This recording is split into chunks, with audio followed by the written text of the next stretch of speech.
নমস্কাৰ students welcome তোমালোকৰ ত্ৰিভুজ পাঠটিৰ অনুশীলনী 6.3 যিটো তোমালোকৰ ত্ৰিভুজ পাঠ অনুশীলনী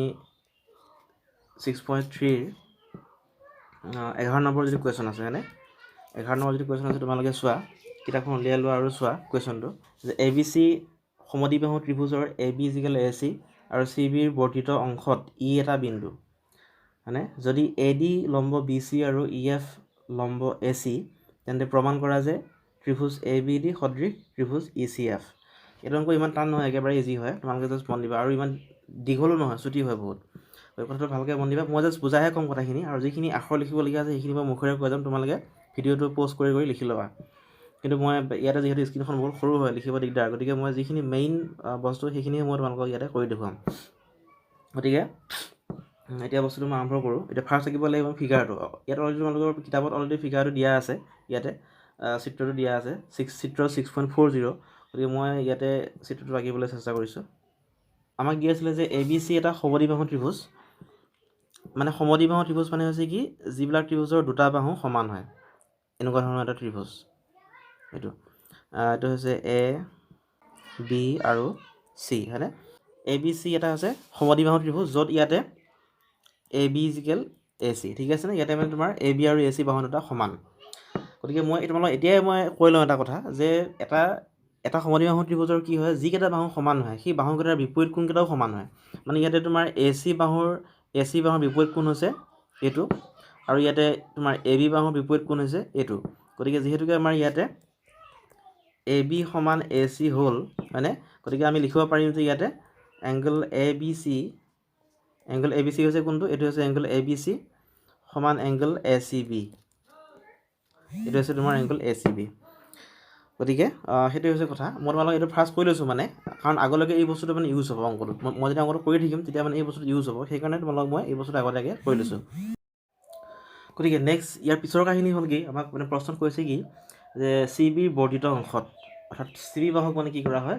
বঢ়াই দিয়া হয় মানে ই এটা বিন্দু বুলি কৈছে অৰ্থাৎ ইলৈকে আমি বঢ়াই দিছোঁ এই আমাৰ যিটো চি বি বাহু আছে তাক আমি এনেকৈ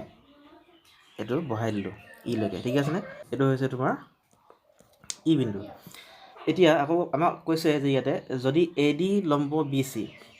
মানে এ ডিৰ ওপৰত লম্ব হয়নে এই চৰি ভুল হৈছে মানে কি বি চিৰ ওপৰত লম্ব আমাৰ এ ডি এডাল লম্ব আছে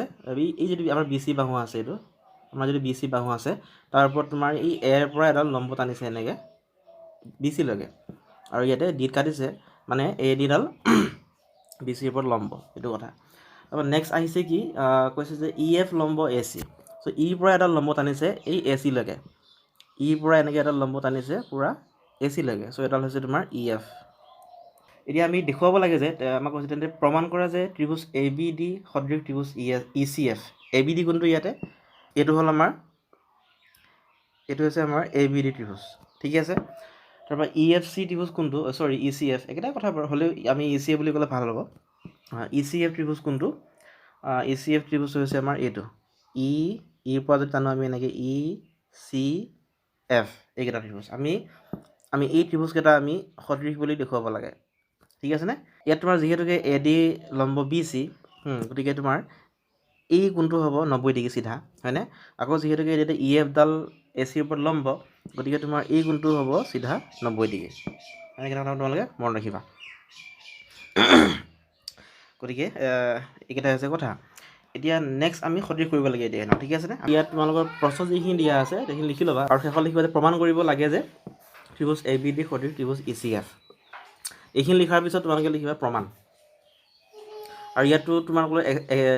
তোমালোকৰ এক্সট্ৰা অংকন বোলে একো নাই যদি এক্সট্ৰা অংকন থাকিলেহেঁতেন তেন্তে তোমালোকে অংকন বুলি লিখি পেলাই তাত কি তুমি অংকন কৰিলা এক্সট্ৰাকৈ সেইটো তুমি লিখিব লাগিলেহেঁতেন কিন্তু ইয়াত তোমালোকৰ যিহেতুকে এক্সট্ৰা অংকন নাই গতিকে লিখিব নালাগে চ' এতিয়া আহিব তোমালোকৰ প্ৰমাণ আমি এতিয়া প্ৰমাণ কেনেকৈ কৰিম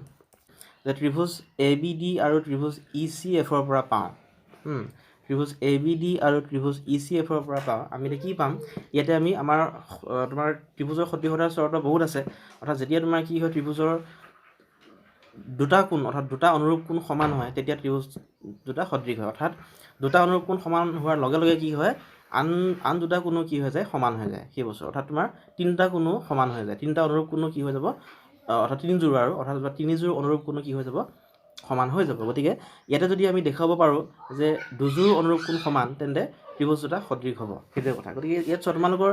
জ্যামিতি অংক কৰোঁতে বা জ্যামিতি সমস্যা সলভ কৰোঁতে এটা কথা তোমালোকে মনত ৰাখিবা যে তোমালোকে লিখাৰ আগতে তোমালোকে চিত্ৰটো চাই পেলাই তুমি কেনেকৈ কৰিবা, কি লিখিবা, এই গোটেইখিনি কথা তোমালোকে কল্পনা কৰি লোৱাটো উচিত লিখাৰ আগতে। গতিকে এতিয়া আমি ত্ৰিভুজ ABD আৰু ত্ৰিভুজ ECFৰ পৰা আমি কি পাম?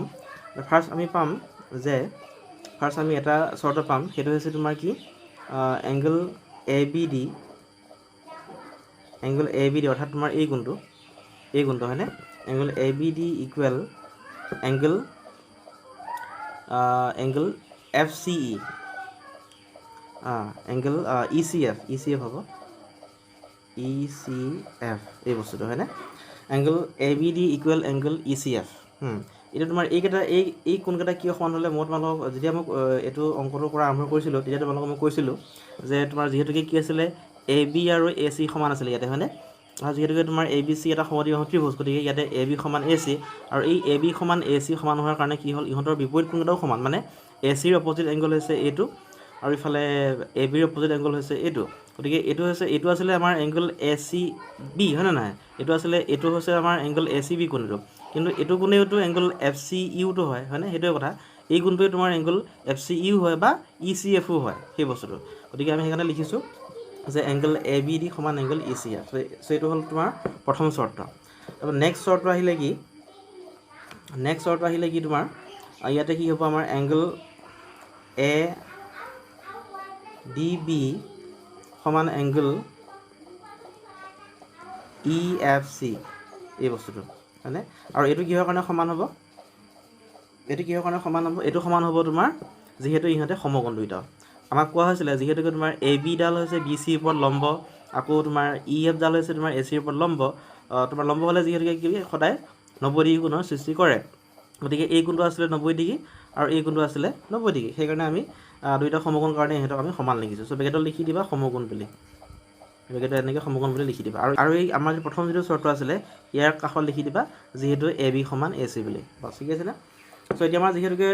ত্ৰিভুজ দুটা সদৃশ হ'বলৈ সিহঁতৰ দুযোৰ অনুৰূপ কোণ সমান হ'লেই হৈ যায়। গতিকে অৰ্থাৎ দুযোৰ অনুৰূপ কোণ সমান হোৱাৰ পিছতেই কি হৈ যায়, আনযোৰ কোণো কি হৈ যায়, এনেই সমান হৈ যায়। সেইকাৰণে ত্ৰিভুজ দুটা সদৃশ হ'ব এতিয়া এতেকে। চ' লিখিবা এতেকে ত্ৰিভুজৰ AA স্বীকাৰ্য মতে, অৰ্থাৎ AA মানে হৈছে তোমাৰ এংগল অৰ্থাৎ কোণ মানে এনেকৈ লিখিবা, ত্ৰিভুজৰ AA স্বীকাৰ্য মতে কি লিখিবা, ত্ৰিভুজ ABD সদৃশ, এইটো হৈছে সদৃশতাৰ চিহ্নটো, এটা এটা পানী ঢৌৰ নিচিনা, আৰু এটা হৈছে ত্ৰিভুজ ECF, ECF ঠিকে আছে, ECF। চ' এইটো হৈছে আমাৰ সমাধান। বাকী তোমালোকে যদিহে কিবা বুজি পোৱা নাছিলা তেন্তে তোমালোকে ভিডিঅ'টো ৰিপিট কৰি চাবা, কাটি বা ৰিপিট কৰি তেনেকৈ আকৌ চাবা, চাই পেলাই ভালকৈ বুজিবলৈ চেষ্টা কৰিবা, সেইটোৱে কথা। আৰু নেক্সট তোমালোকক মই কৰিম, ইয়াৰ নেক্সট যিটো অংক আছে 12 নম্বৰ, সেইটো মই নেক্সট ভিডিঅ'ত তোমালোকক দিম।